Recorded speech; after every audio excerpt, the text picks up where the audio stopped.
There are at least 10 states considering legislation to do an end run around the Supreme Court created doctrine of qualified immunity.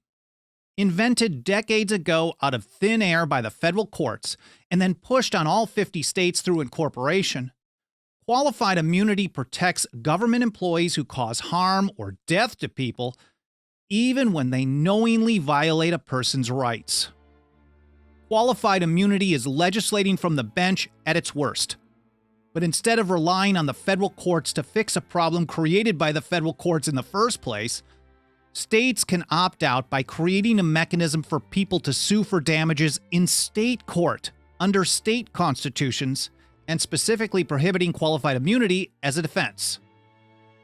States with bills currently taking this kind of approach include New Hampshire, Texas, Tennessee, Maryland, New Jersey, Oklahoma, Rhode Island, Washington, West Virginia, and New York, where Assembly Bill 4281 specifically states that the doctrine of qualified immunity is hereby abolished.